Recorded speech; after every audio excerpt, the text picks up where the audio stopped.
size about 4 times the size of the city of Sacramento, displacing 38,000 people, 1,200 homes lost, and significantly 8 lives lost.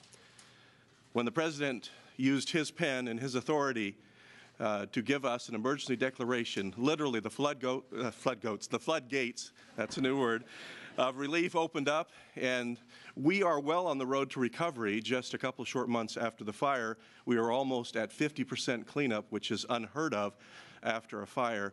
Sir, your signature opened up initially $100 million of help for Little Shasta County. We're only about 180,000 people.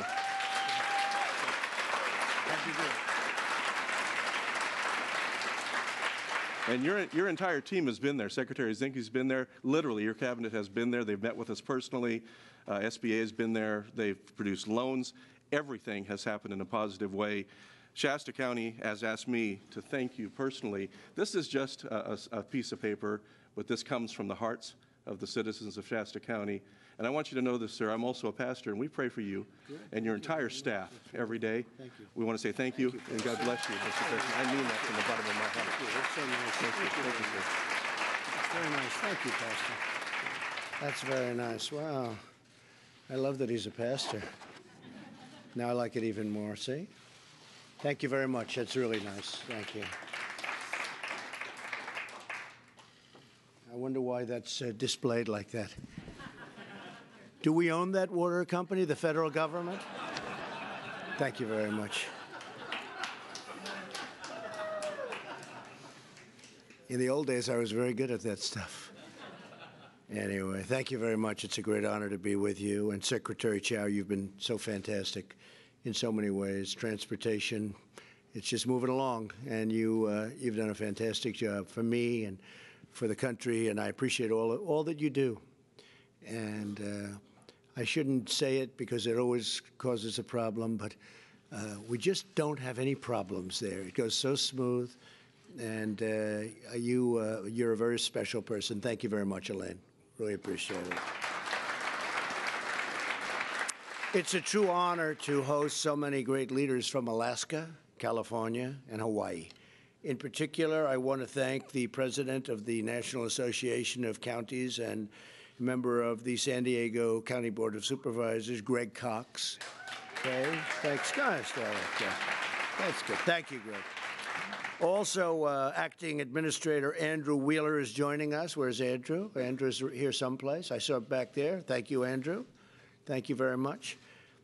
Since I first took office, my administration has made it a priority to invite county commissioners from across the United States to the White House. Very, very important people to me and to a lot of other people. Perhaps to some people, you're not important, but to us, you'll always be important, okay? We know where it's at. We know where it's at.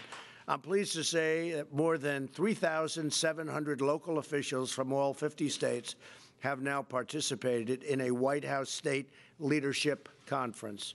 In recent weeks, we have seen the crucial importance of state, local, and federal partnerships. Natural disasters have struck states across the nation, including each of yours, and very heavily in your states. In every instance, our joint response and recovery efforts have been critical to saving lives and rebuilding communities. The White House State Leadership Conference is a perfect venue for us to share priorities and to forge partnerships. This is a truly exciting time for America.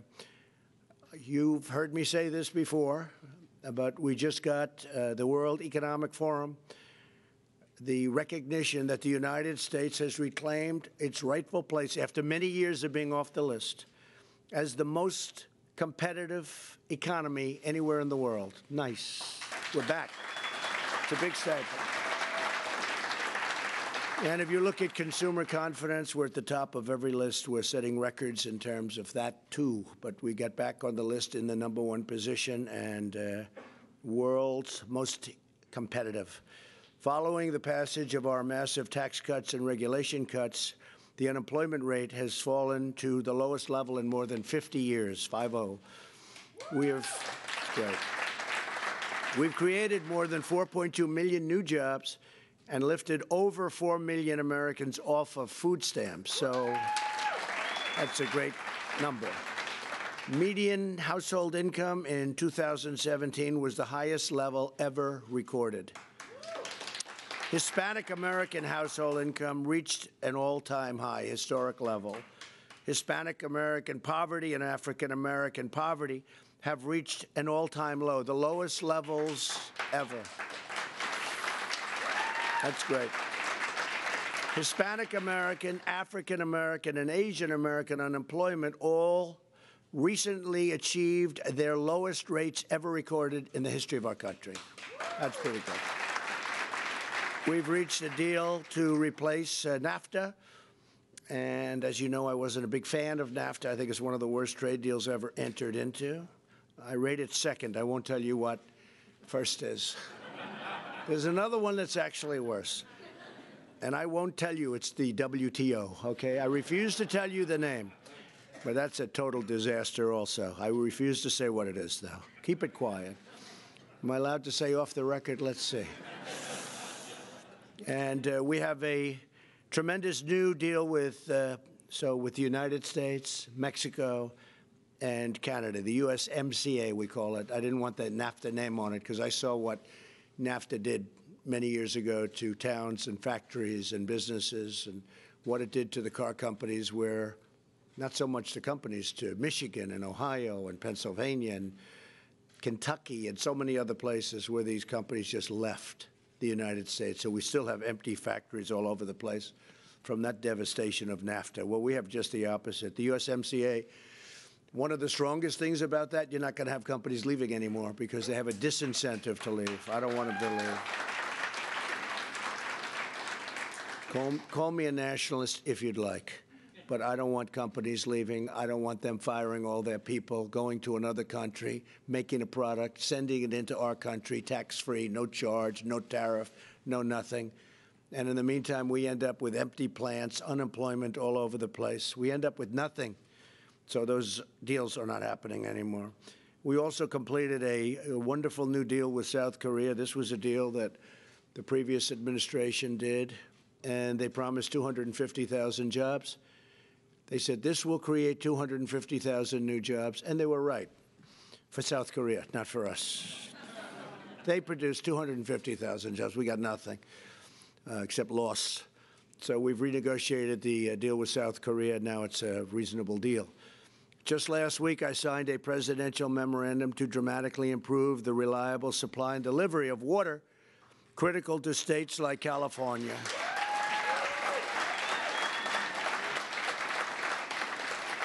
It's one of the most ridiculous things. I saw it on the campaign trail, and I saw it numerous times, but I was out in that area, actually with Congressman Devin Nunes, who's a terrific guy, and some of the congressmen that right now are out there so happy at what I signed. And I look at these incredible, beautiful fields, and they're dry, like dry as a bone. And I'd see hundreds and hundreds of acres as far as the eye could see. And then you'd have a little, tiny little green patch in the corner, just beautiful green. It's so beautiful, so rich. And I said, what's going on? You have this little patch, and then you have all this dry, horrible, really, to me, it was horrible. It was all dry land. And they said, I said, you must have a tremendous drought going on. This is like 3.5, 4 years ago. I said, you must have a tremendous drought going on. They said, no, we have so much water, we don't know what to do with it. But they don't let the water come down to us. It naturally flows to us. They won't let it. They send it out into the Pacific Ocean, millions and millions and millions of gallons. We have the greatest farmland anywhere in the world, but they won't give us water. So the only areas are if we take little spots on these massive areas of land. I could see it. I'm driving down the highway. And I'm saying, after like 10 minutes of looking at all this barren, then a little spot of beautiful, so green. I've never forgotten it. And I said, what's going on here? But I assumed it was a drought. They said, no. The government, state and federal, send the water out into the Pacific. I believe he said they're trying to protect a smelt, little tiny, which, by the way, is doing very poorly. It's doing very poorly. Nobody knows what a smelt is. I still don't know what a smelt is. But it's doing very poorly. It really is a terrible thing. I said, so let me ask you, and they have a like a valve, but massive, like from a faucet, but massive. And they turn it, and the water goes pouring, Elaine, out into the Pacific Ocean, where it means nothing, like a drop. For the Pacific, it's a drop. For the farmers, it's like we have more water, more economic development than anything you can do in the state of California. So it left a great impression. And I told them, I said, listen, if I win the nomination, this was before I got the nomination, and if I go on to victory, I'm going to come back and revisit this. This is a seriously defective thing going on. I thought they had a drought. I say, you know, I didn't realize. They said, no, we have so much water, we don't know what to do with it. Then you have all the forest fires burning. We have so much water, they could actually water some of it. And of course, Secretary Zinke, I'm sure he talked about management. Because, you know, we're tired of giving California hundreds and hundreds of millions of dollars all the time for their forest fires when you wouldn't have them if they managed their forests properly. They don't. They have lousy management, and the environmentalists are, you know, doing something very bad. They won't let us take the logs. They won't let us take the dead trees. It's all a mess. And if you did it properly, I was in another state I won't mention, but I was in another state where they have tremendous forests, and it's a very well-managed state. And they maintain their property. And when a tree dies, it doesn't sit there dry as a bone, rotting, and if a little spark hits it, they lose 200,000 acres. And they've tested, and they did, and basically, it's almost you can't lose anything when you maintain. They sometimes have a grass burn off underneath the tree, doesn't affect the tree, doesn't last long enough to light the tree. And they said we had two areas we checked. One was where we let it be like the California where they have such a disaster, and the other is where we cleaned and managed the forest. We lit one, we lost a half an acre. We lit the other, we lost like, I don't know what he said, like 100,000, it was out of control. And these guys are really good with this. But they did it as an experiment. They lost a tremendous, thousands and thousands of acres. We couldn't put it out, they said. So California, get on the ball, because we're not going to hand you any more money. It's ridiculous, okay?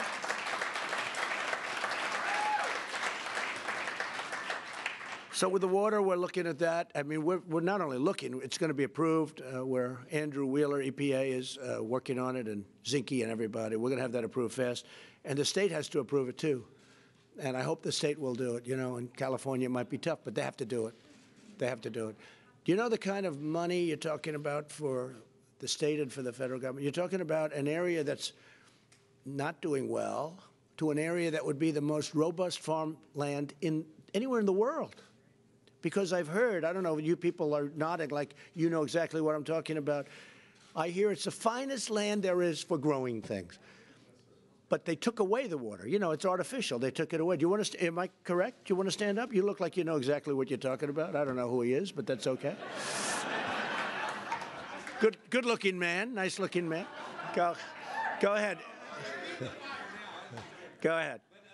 From the Central Valley, thank you. As a farmer. You're Central Valley? Yes, sir.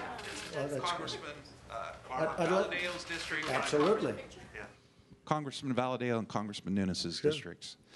And we can't tell you, you know the disaster that's occurring there. Unfortunately for me, because of a lack of water, 3 generations, my family, we sold the farm 2 years ago because of a lack of water. And you used to have the water, right? We used to have They turned water. it off. Yeah. They literally turned the water off. Yeah. So we just can't thank you enough. You kept your campaign commitment to help us. I did. And we truly appreciate that. Well, we have to get the state, though, to get it approved.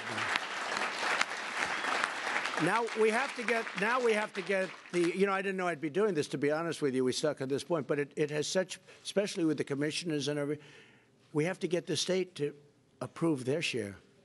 The amount of jobs you're talking about is enormous. The amount of economic development, the hundreds of millions of dollars, and it'll be better maintained, much better maintained. Yes, please. Yeah, so it also created another industry, which is selling the water. So that it put a value on our water.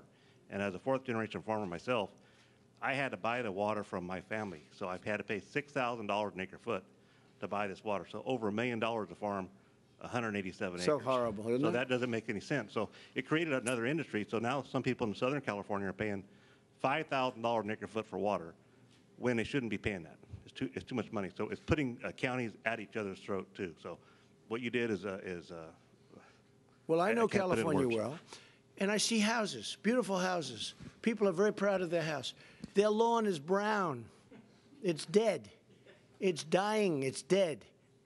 And they end up taking it out and just have sand in front of their houses.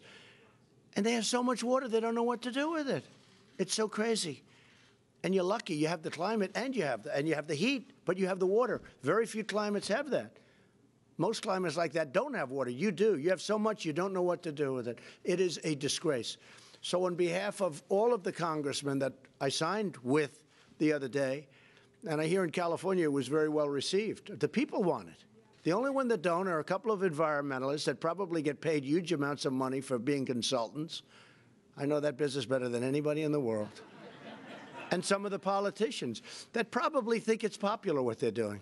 And it's not. It's the opposite. That's one of the great examples. Okay, you tell the people we're with them, and whatever we have to do to push the state, we will do to push the state. And those congressmen that stood behind me, those people are great people. They're not doing it for themselves. They're great people. They just know what's right and wrong. So good luck. We will be pushing. Okay? Thank you. It's amazing. Thank you, and thank you for being here. Later today, I'm going to sign America's Water Infrastructure Act of 2018, which authorizes important investments in ports and harbors and waterways and levees and water systems in communities all across our country. I was in Texas last night, where we had a seriously amazing crowd of people. We had over 100,000 people sign up to hear a speech. So they want to hear something. You know, they're waiting. They're tired of what's been happening for so many years. And big oil, they can't get ships into harbors because they can't get permits to drain. And is Andrew Wheeler here someplace? Because I'm going to ask Andrew to get that done right away. If Andrew could just step up, I'll ask Andrew to get that done. In their ports. Right behind you. Where is he? Oh, come here. Thank you, Mr. President. He's acting, but he's doing well, right? So maybe he won't be so acting so long. Andrew, especially if he gets this done. So in Texas, they can't get the big ships in because they need to dredge a couple of feet. Standard stuff. They can't get the permits. It's not from us. They've been trying for years. But the ships have gotten much bigger, and probably with the silt, it's gone up a little bit.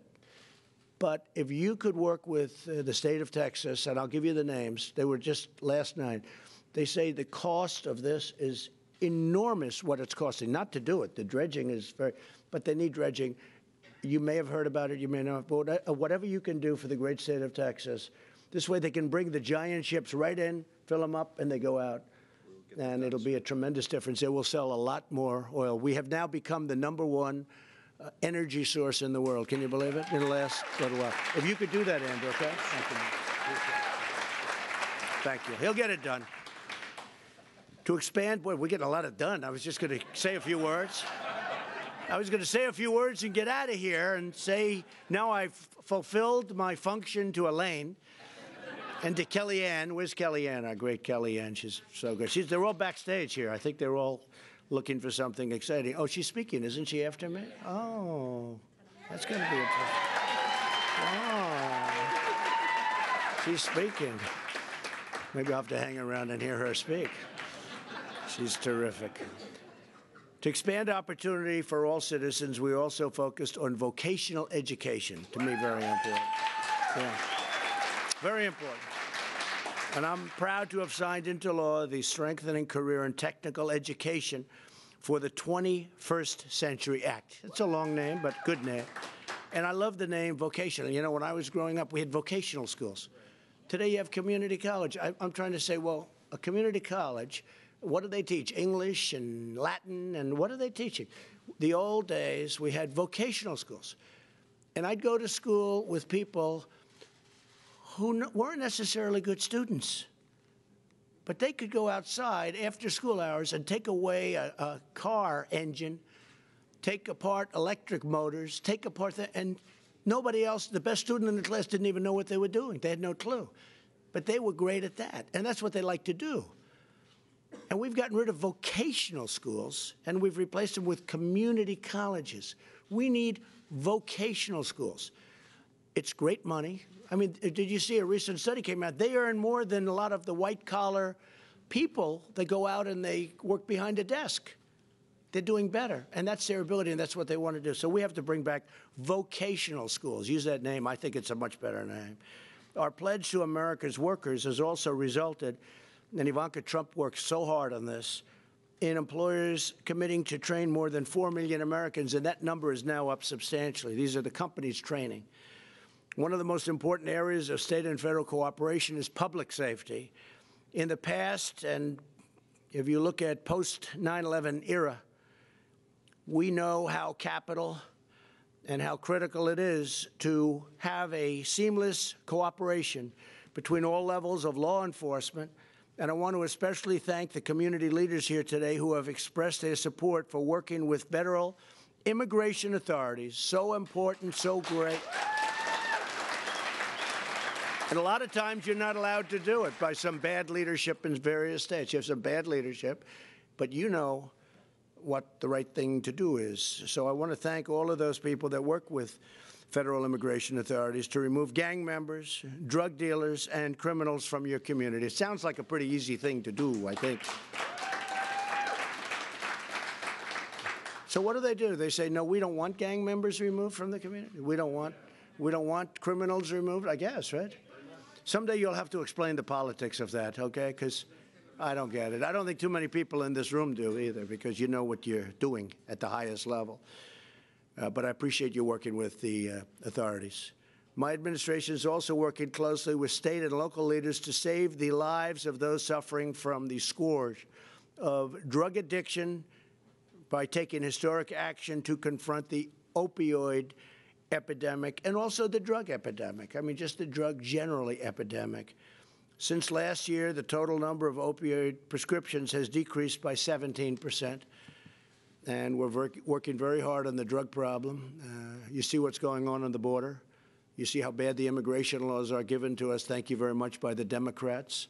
They're the dumbest laws anywhere in the world, dumbest immigration laws anywhere in the world. There's nothing. Catch and release. You know what catch and release is? You catch a criminal, you take his name, and you release him. Release him. You know where you release him? Into the United States. Supposed to come back for a trial 2 or 3 years later because the judges, you know, you need thousands of judges. How do you have judges for that many people? It's so ridiculous. Another country doesn't do that. They say, I'm sorry, you can't come in. You can't come in. Once they set a foot on our land, it's like, welcome to the United States. It is the dumbest. We're changing it. But we need Republicans. We need people, or Democrats that have common sense, or Democrats that aren't going to listen to their bosses, because that's what it is. But you see what's happening, and you see the drugs they pour into our country through many different ways, but many through the southern border, and we're taking care of it. You also see what's coming up. We have a lot of people coming up. We can't let that happen. We either have a border or we don't. We need a wall. We've put up some of the wall. We do it as fast as it comes. The money comes in. We are building in San Diego, for those of you that are from San Diego. They were begging us for a wall. I said, maybe we'll leave it till the end because they wanted it so badly. They're strong politically. But I said, look, let's get it done. And we've done a great job with building it. And it's had a tremendous impact on San Diego. And I'm not sure. I think the people will tell you that. But I'm not sure that the governor would tell you that or any of that. We're in a system that's so political that they don't want to do what's right if it's politically good for them. And the fact is, I actually think it's bad politically for them. They just don't realize it. And maybe that's why we're here and they're there. Maybe that's why. Maybe that's what it could be. But last year, ICE, very brave people, and Customs and Border Patrol seized more than 2.8 million pounds of illicit and deadly narcotics. Early estimates show that in 2017 and 2018, fentanyl, a real horrible situation with fentanyl. Seizures were more than 4 times higher than the previous 2 years. We're working very hard on that, even going through the postal systems. We're working very hard. You saw the change we made last week. On these initiatives and so many others, we're working hand in hand with your state and local leaders, you, and we're getting tremendous cooperation. I appreciate it very much, because otherwise you can't beat this problem. The state people are so important to what we're doing. We're committed to a future of safety, opportunity, and prosperity for all Americans, from California to Hawaii to Alaska, to every state in our magnificent union. Thank you all for being here. Thank you all for your incredible service. We really appreciate it. We're going to work with you so hard, so strong.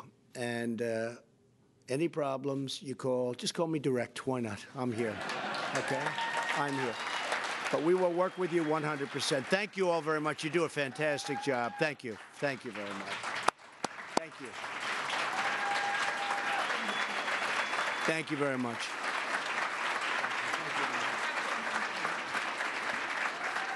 I'll catch you inside. Oh, okay.